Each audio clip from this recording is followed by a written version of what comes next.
Welcome. This is Updates at Noon. I'm Brendan Lepal. Our headlines this afternoon. COVID-19 situation more manageable despite surge.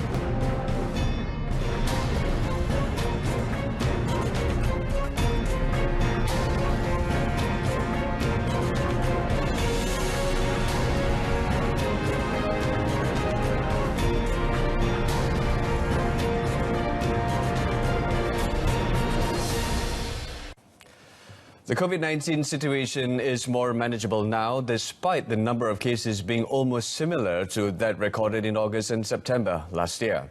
Health Deputy Director General, Public Health, Dr. Chong Chi-Kiong said, although 20,939 cases were reported yesterday, the latest data showed that only 1,637 cases were warded.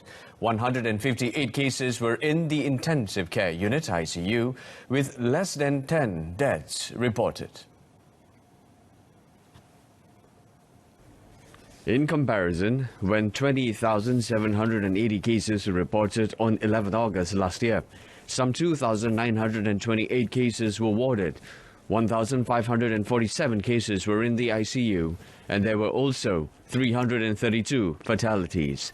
Dr. Chong said the high vaccination rate, including the booster dose, is among the important factors contributing to the improved current situation.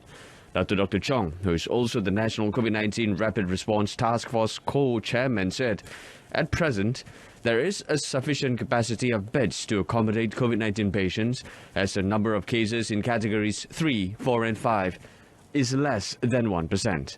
Meanwhile, Dr. Chong said the number of individuals monitored at home through the Virtual COVID-19 Assessment Centre, VCAC, had increased dramatically to 100,000 people to date, compared to 30,000 people in the last 3 weeks. Nevertheless, he said, the Health Ministry now has the ability to increase its capacity to monitor individuals undergoing isolation or under the home surveillance order. The Ministry would increase monitoring capacity to 200,000 individuals by next week. The Health Ministry, MOH, reduced non-COVID-19 treatment case backlogs in government hospitals by 33.8% at the end of last year by implementing various initiatives including mass surgery. Health Minister Khairi Jamaluddin said there were 57,355 cases of non-COVID-19 backlogs on 30th September 2021, comprising 53,785 surgical-based cases and 3,570 medical-based cases.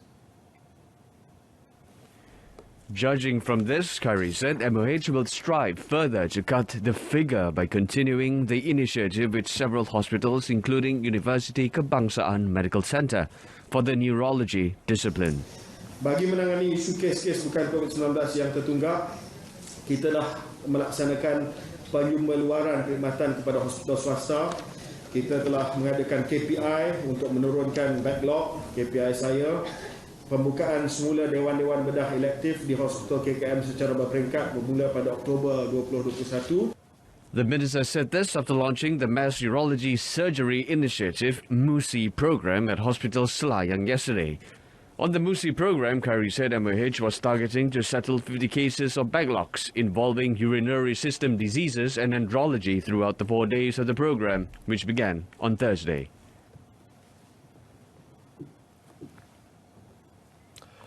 Police view each case of death in custody seriously and take comprehensive actions to ensure each of it is thoroughly investigated.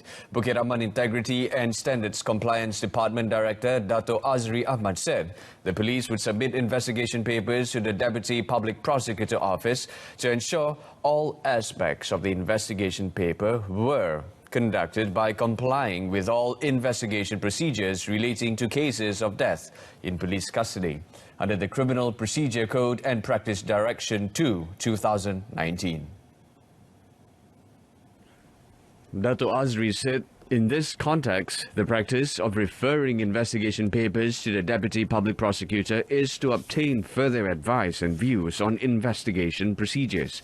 He said this practice is also to ensure that all legal provisions have been complied with and the investigation is complete. He also said a complete investigation paper would be forwarded immediately to the coroner's court for further action. On Wednesday, police confirmed that there had been 7 cases of death in police custody this year, and investigations found that only one of them involved criminal elements. Out of the 7 cases reported, 4 of them were deaths in lockups.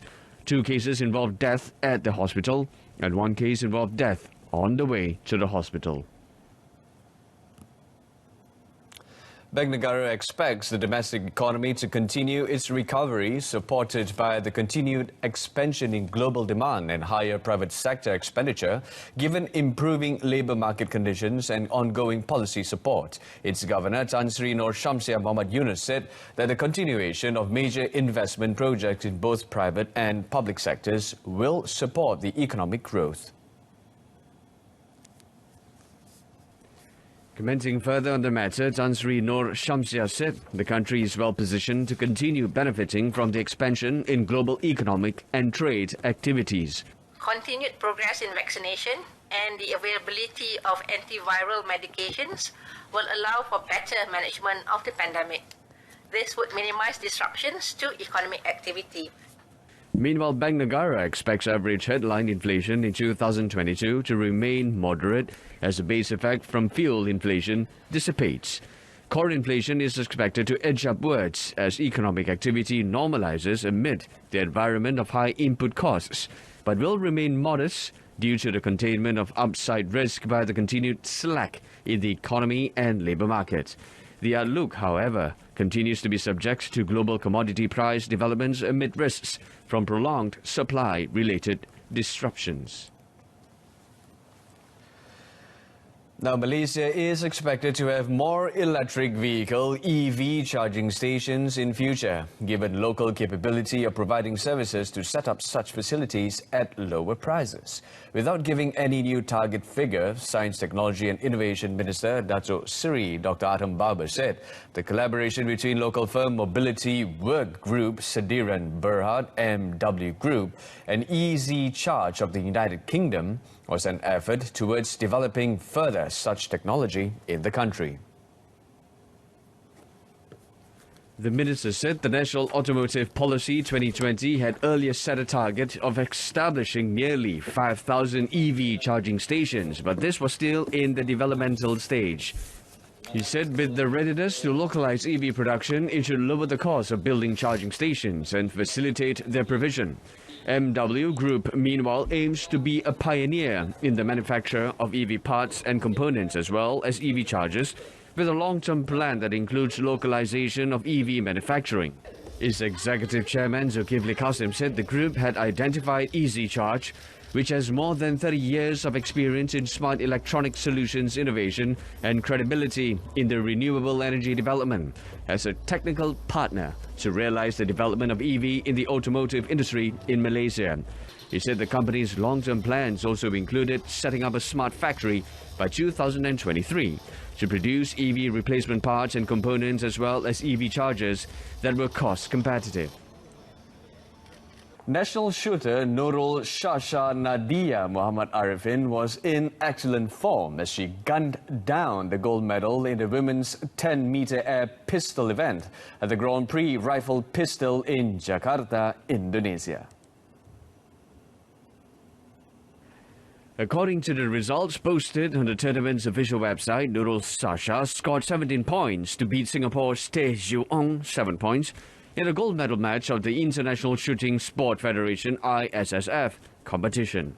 Earlier in the medal match round, the 2018 Malaysia Games champion from Batu Pahat came out tops when she scored 45.5 points, followed by Zhu Hong 41 points, Thailand's Natsara Champalat 35.5 points, and Darmoyo Arista Perdana Putri 25 points.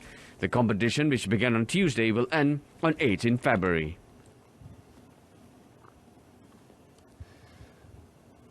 The participation of the national men's squad in the Badminton Asia Team Championships BATC in Shah Alam on 15 to 20th February will be regarded as a failure if they do not reach the final.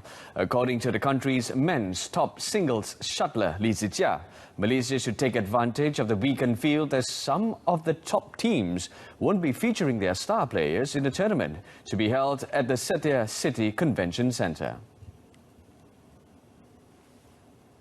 I think to be honest, saya pun tak nak pressure team saya pun tak nak pressure diri saya, but from the lineup, I think at least our target will be final lah.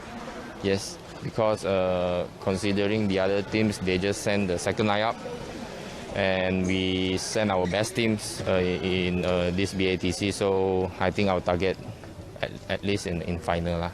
He was met after undergoing a training session at the Academy Badminton Malaysia in Bukit Kiara. The men's team are in Group B with Japan, Singapore and Kazakhstan, thus avoiding meeting three-time champions Indonesia, India, South Korea and Hong Kong, who are in Group A. Apart from Zijia, 5 other players, Ng Zeyong, Aidil Sholeh Ali Sadikin, Leong Junhao, Lim Chong King and Jackie Kok Jing Hong will complete Malaysia's men's singles lineup for the biennial tournament.